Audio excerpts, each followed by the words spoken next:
ஒன்றை இந்த மன்றத்தில் தெரிவித்து விடுகிறேன். ஒரு உறுப்பினர் ஒரு கேள்வி கேட்டால் அதுக்கு பதிலை எப்படி தயார் பண்ண வேண்டும் என்றால்,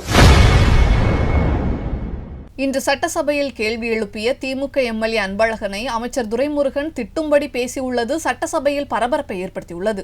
அன்புமிகு பேரவைத் அவர்களே, கொள்ளிடம் ஆற்றில் கல்லணை முதல் அணைக்கரை கீழணை வரையில் சுமார் 100 கிலோமீட்டர் அளவில் ஒரு தடுப்பணை கூட இதுவரை இல்லை.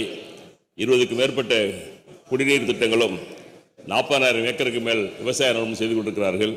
நிலத்தடி நீர் ஆதாரத்தையும் குடிநீர் ஆதாரத்தையும் பெருக்குவதற்காக ஆண்டு முழுவதும் விவசாயிகள் விவசாயப்படுவதற்கான வழிவகையில் 3 அணைக்கட்டு கட்ட வேண்டும். இல்லை என்றால் ஒரு அணைக்கட்டாவது கட்டித் தருவதற்கு நம்முடைய அமைச்சரவர்கள் திருப்புறமையும் குடிதாங்கி ஊராட்சியில் ஒரு அணையாவது கட்டுவார்கள் என்பதை தங்கள் வாயிலாகவும் நம்முடைய போக்குவரத்துறை அமைச்சர் அவர்களும் ஜெயங்கொண்டம் எம்எல்ஏ கண்ணன் அவர்களும் பிரபாரன் எம்எல்ஏ அவர்களும் இணைந்து கேட்டுக்கொண்டிருக்கிறோம்.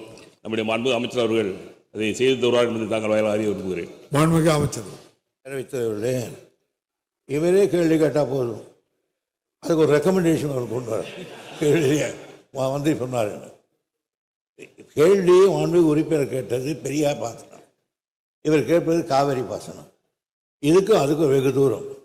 ஒன்றை இந்த மன்றத்தில் தெரிவித்து விடுகிறேன். ஒரு உறுப்பினர் ஒரு கேள்வி கேட்டால் அதுக்கு பதிலை எப்படி தயார் பண்ண வேண்டும் என்றால், சப்போஸ் அவர் நம்முடைய இங்கே கேள்வி கேட்டார் நண்பர் செந்தில்நாதன். இந்த செந்தில்நாதன் வேறு எந்தெந்த கேள்விகளை கேட்டிருக்கிறார் என்பதையெல்லாம் கலெக்ட் பண்ணி அதுக்குரிய பதிலை எல்லாம் தயார் பண்ணிக்கிட்டு வருவோம். அப்போதான் அங்கே மிஞ்சி போக முடியாது. அவர் மிஞ்சி போனால் அதுக்குள்ளே தான் கேட்கணும். 10 கேள்வி கேட்டிருப்பா, அதுக்கு பதில் சொல்லணும். அது மாதிரி அது வரையும் தான் நாங்கள் ப்ரிப்பேர் பண்ணிக்கிட்டு வருவோம். அது காவேரிக்கு பின்னால் இந்த பக்கம் கட்டு பண்ண முடியாது. அதனால் இவ்வளோ அக்கறை இருக்கிற ஒரு தனி கேள்வி போட்டிருக்கணும். யூஸ்வலாக என்ன செய்வாங்க, நாங்கள் இருந்த காலத்தில் இந்த மாதிரி அவுட் ஆஃப் தி கொஸ்டின் கேட்டால் தனி கேள்வி போடுவோம் அப்படின்னு சொல்லி உட்காந்துருவாங்க. அது எங்கள் சாதிக்கு பட்சம் அது சொல்லிட்டு அப்படி உட்காந்துருவார். ஆகையினால அன்பழகனுக்கு நான் ஒரு இவ்வளோ கேட்டதுனால எப்படியும் ஒரு அணையாவது கட்டித்தரேன். ஆனால் நீங்கள் இது அணை கேட்குறப்போ ஊரில் இருந்திருக்கணும், ஜப்பான் போயிருக்கக்கூடாது.